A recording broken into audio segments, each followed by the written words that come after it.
अस्सलाम वालेकुम। आज की वीडियो में मैं आप लोगों को बताऊंगा कि जो लास्ट पीएचडी का पेपर हुआ था ये 26 तारीख सितंबर को 2021 में ईटा की तरफ से उसका पास्ट पेपर मैं आप लोगों के साथ शेयर कर रहा हूँ और साथ में बताऊंगा कि उसके क्वेश्चंस का राइट ऑप्शन क्या है। तो दोस्तों अब फर्स्ट शुरू करते हैं। जो यहाँ पे लिखा हुआ है ऊपर के ईटा पीएचडी टेस्ट 2021 डेटेड 26/9/2021। तो ये जो इसकी टाइमिंग होगी वो है 90 मिनट्स और टोटल मार्क्स जो इसके हैं वो 100 होंगे। तो जैसे कि आप लोगों को पता है कि पीएचडी के पेपर्स जो हैं ईटा किस तरह बनाते हैं वो पूरा आप लोगों को समझ में आ जाएगा कि किस तरह क्वेश्चन आते हैं और किस तरह के ऑप्शन वगैरह हमने फिल करने होते हैं। तो वो आप लोगों के लिए अभी मौका है कि इससे सीखें और जो आने वाले टेस्ट हैं उसमें अच्छा परफॉर्म करें। तो शुरू करते हैं। फर्स्ट जो एमसीक्यूज़ हैं, dash country left European union on January 31, 2020। तो ये कौन सी कंट्री है जिसने यूरोपियन यूनियन को लेफ्ट किया था 31 जनवरी को 2020 में, यानी लास्ट ईयर, एक साल पहले। तो इसका जो राइट जो ऑप्शन है, जो राइट आंसर है वो है यूके। ठीक है, UK is the right UK is the right option. ठीक है, ऑप्शन ए। तो UK country left European union on January 31, 2020। Next जो एमसीक्यूज़ हैं, ऐसी हरूफ जो जोश, खुशी और गम में हैं एख्तियार ज़ुबान से निकले क्या कहलाती हैं। तो नंबर ए ऑप्शन में हरूफी फजाई, हरूफी इस्तिफ़हाम, हरूफी शर्त, हरूफी तखसीस। तो इसमें जो राइट ऑप्शन है वो ए है, हरूफी फिजाई। ठीक है, ऑप्शन नंबर ए, हरूफी फजाई। ये ऐसे हरूफ होते हैं जो खुशी, जोश और गम में बेख्तियार ज़ुबान से निकले, उसको हरूफी फिजाई कहते हैं। और तीसरे नंबर में जो एमसीक्यूज़ हैं वो है जिसकी लाठी उसकी बेंच का मतलब है। मतलब क्या है इसका, जिसकी लाठी उसकी बेंच। तो इसका मतलब है क्वेश्चन ए में लाठी वाली के पास बेंच होती है, बेंच को लाठी से बांका जाता है। जिसके पास ताकत होती है उसकी मर्जी चलती है, ताकतवर आदमी के पास बेंच होती है। तो जो राइट ऑप्शन है वो है सी। ठीक है, जिसके पास ताकत होती है उसकी मर्जी चलती है। ठीक है, अब हम आते हैं फोर्थ नंबर एमसीक्यूज़ पे। वो है Indus basin treaty was signed between Pakistan and, वो तो आप लोगों को पता है, बहुत इजी है ये एमसीक्यूज़। फर्स्ट में ईरान है, अफ़गानिस्तान है, तुर्की है या इंडिया है। तो ये आपको पता होना चाहिए कि ये इंडिया है। ठीक है, ये 4 नंबर जो एमसीक्यूज़ है बी में इंडिया। अब क्वेश्चन नंबर 5 पे आते हैं। MCQs number 5, the basic objective of the Cripps mission was to achieve the Indian support for dash. तो फर्स्ट में war of independence, world war 2, Hindu Muslim unity, the division of India. जो fifth number option है, fifth number MCQs में जो option है, जो right option है वो है the division of India. Fifth number MCQs में जो राइट ऑप्शन है वो है option number B, world war 2। ठीक है, ये मैं इसको हाईलाइट करूँ। World war 2, the basic objective of the CRIPS mission was to achieve the Indian support for World War II. Question number MCQs number 6 dash president the खिलाफत conference on 23 नवंबर 1919। तो इसमें जो राइट ऑप्शन है वो अब देखते हैं। ऑप्शन नंबर ए में मौलाना मोहम्मद अली जौहर, नंबर बी में Maulana Shaukat Ali Jauhar, and 3 Abu Kalam Azad, and final जो है ऑप्शन वो ए की फजल हक है। तो इसमें जो राइट ऑप्शन है क्वेश्चन नंबर 6 में वो है B, Maulana Shaukat Ali Johar, president the खिलाफत कॉन्फ्रेंस आज 23 नवंबर 1919। ठीक है, इसको मैं हाईलाइट करूँ, ऑप्शन नंबर बी, मौलाना शौकत अली जौहर। अब ऑप्शन नंबर 7 है जो ये MCQs number 7, Sajid dash newspaper once a day. तो इसमें जो ऑप्शन नीचे दिए हैं वो है नंबर ए में reads usually, number B is reading usually, number C is usually reading, and number D usually reads. जो राइट ऑप्शन है वो है D, Sajid usually reads newspaper once a day. यानी साजिद अमूमन अक्सर ये दिन में एक दफ़ा अखबार पढ़ता है।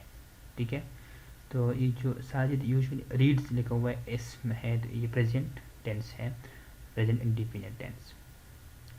अब हम क्वेश्चन नंबर 8 एमसीक्यूज नंबर 8 पे आते हैं। Don't beat around the brush and tell me frankly what you think of my preposition. The underline idioms means. जो अंडरलाइन इडियम्स है इसका मतलब क्या है, क्या मीनिंग है बीट अराउंड द ब्रश। तो क्वेश्चन नंबर ए जो है ऑप्शन नंबर ए में try to hide the brush, making excuses, to avoid talking about what is important, to talk rubbish. तो क्वेश्चन नंबर 8 में जो राइट ऑप्शन है वो है C, to avoid talking about what is important. ठीक है, अच्छा क्वेश्चन नंबर 9 में है I want to purchase a dash kurta. Number A nice long pink cotton, B pink nice long cotton, C long nice pink cotton, और D में जो cotton nice long pink. तो इसमें जो 9th में राइट जो ऑप्शन है वो है C, long nice pink cotton. ठीक है, I want to purchase a long nice pink cotton, ये राइट इसका ऑप्शन है। अब दूसरे पेज में क्वेश्चन नंबर 10 से शुरू करते हैं। Objective resolution defines the rule of dash in the constitution of Pakistan. इसका मतलब है कि ऑब्जेक्टिव रिजोल्यूशन क्या डिफाइन करता है कॉन्स्टिट्यूशन ऑफ पाकिस्तान के रूल में। तो ये ऑप्शन नंबर ए है people, 2 religion, C minority, and D military. तो इसका जो राइट ऑप्शन है वो है बी, रिलीजन। ठीक है, क्वेश्चन नंबर बी, इसको मैंने हाईलाइट किया है रेड कलर से ताकि आप लोगों को वाज़िह तरीके से नज़र आए। Religion, objective resolution define the rule of religion in the constitution of Pakistan. अच्छा, question number objective number 11, you should have courage to ask an apology dash him dash your rudeness. ठीक है, अब इसमें जो ऑप्शन होंगे वो 4 हैं, ए बी सी डी, लेकिन उसमें 2 MCQs हैं। लाइक नंबर ए में है 2 या 4, 2 लगेगा हेम के बाद या 4, उसके बाद बी में है 2 of, C of 4, and D from and for. तो इसमें जो राइट ऑप्शन है वो है 2 एंड 4, ऑप्शन नंबर ए ये है। ठीक है, इसमें you should have courage to ask an apology to him for your rudeness. ठीक है। क्वेश्चन नंबर 12 में है after the death of his mother it took him a while to pull himself together. The underline phrase means pull himself together. तो इसकी जो options हैं वो हैं ए में recover control of one's emotion, B manage the immediate finances in organized way, C close eyes and tea take some rest. जो इसका right option है वो है option number A recover control of one's emotion. ठीक है। After the death of his mother it took him a while to pull himself together. अच्छा, जो पुल himself together का जो फ्रेज है इसकी मीनिंग जो है recover control of one's emotion. अच्छा, अब हम आते हैं क्वेश्चन नंबर 13 पे। और ये मैथ से लिया हुआ है क्वेश्चन। ये है 432 5 माइनस 234 बेस 5। तो इसका क्या इसका जवाब क्या होगा? ठीक है, यानी 432 बेस माइनस 234 5 बाइनरी के क्वेश्चन हैं। इसमें जो ए ऑप्शन है वो 243 बेस 5, 143 बेस 5 एंड सी में है 341 बेस 5, 4 में है 241 बेस 5। जो राइट ऑप्शन है वो है बी। ठीक है, ये इसका राइट ऑप्शन है।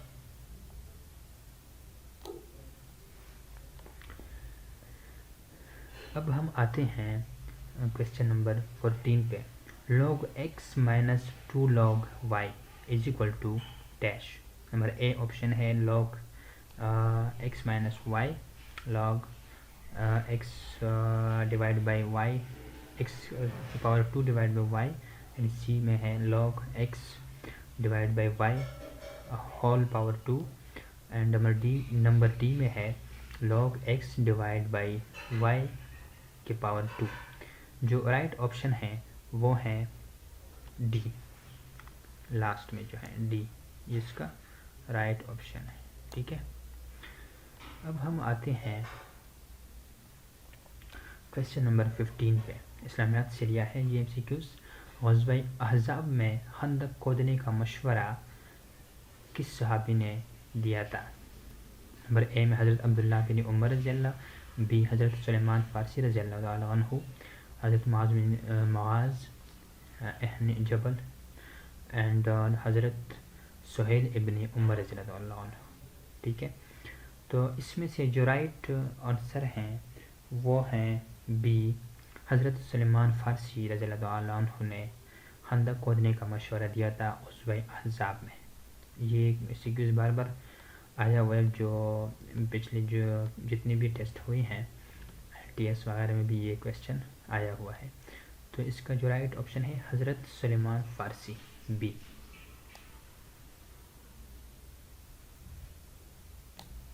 ठीक है। Question number 16। किस ग़ज़वा में ख़वातीन ने अपने ज़ेवरात पेश किए थे? नंबर ए खैबर में, तबूक में, बनु कदीना या बनु कया। ठीक है। तो इसमें जो राइट ऑप्शन है वो है बी, तबूक। ठीक है, ग़ज़वा तबूक में।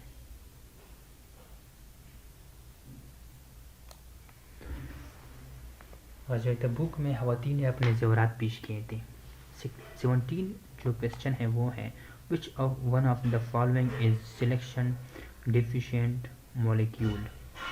केमिस्ट्री से लिया है ये question. Which one of the following is electron deficient molecule. तो जो ऑप्शंस है वो है ए में N2 H2O NH3 and last में जो डी में ऑप्शन है BF3 deficient molecule, electron deficient molecule. इसका जो राइट ऑप्शन है वो है D, BF3।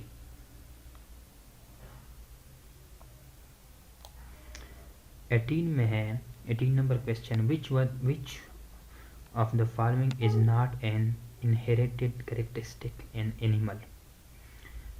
Which one the following is not an inherited characteristic in animal? Eye colour, hair colour, communication skills, skin colour. अच्छा, इसमें जो राइट ऑप्शन होगा वो है सी, कम्युनिकेशन स्किल्स। इसमें एनिमल्स में नहीं है, ठीक है।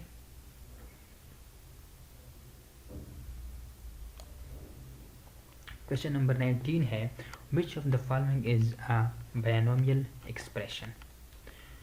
इसके जो ऑप्शंस हैं वो हैं A15 है, बी में x + y + 1, सी में x³ + y³, डी x²y। तो इसमें जो बायनोमियल है बाय कहते हैं दो को, जो एक्सप्रेशन है वो है इसमें जो राइट ऑप्शन है वो है सी, यानी x³ + y²। तो ये दो है आइटम्स हैं, ठीक है, टर्म्स हैं।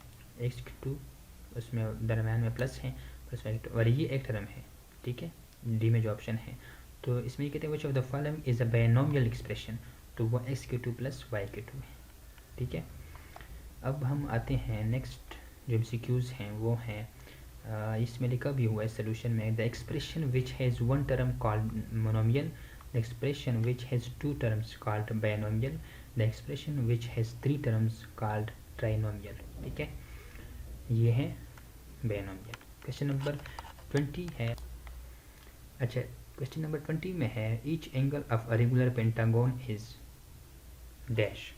तो रेगुलर पेंटागोन में जो एंगल बनती हैं वो कितनी बनती हैं ईच, हर एक में वो 100 डिग्री बनती है, 90, 108, 120। तो इसका जो राइट ऑप्शन है वो है 108, ठीक है। दोस्तों वीडियो थोड़ी सी लेंथी है और इसको अब हम यहाँ पे स्टॉप करते हैं। आज हमने 20 MCQs पास्ट जो पेपर है उससे लिए और राइट ऑप्शन मैंने बताए हैं। इसको आप लोग दोबारा देखें और इसको लर्न करें, इससे कम से कम आपके कंसेप्ट क्लियर हो जाता है और आप देखते हैं कहाँ से MCQs आ रहे हैं, तो सारी चीज़ें आप यहाँ से देख सकते हैं और इसको आप याद कर सकते हैं। इसके अलावा बाकी जो MCQs हैं वो इंशाल्लाह नेक्स्ट वीडियो में फर्दर उसके बारे में बात करेंगे और उसका राइट ऑप्शन के साथ मैं इंशाल्लाह वीडियो अपलोड करूँगा जल्द से जल्द। वीडियो को आप शेयर करें दोस्तों के साथ और लाइक करें। बहुत शुक्रिया, अल्लाह हाफ़िज़।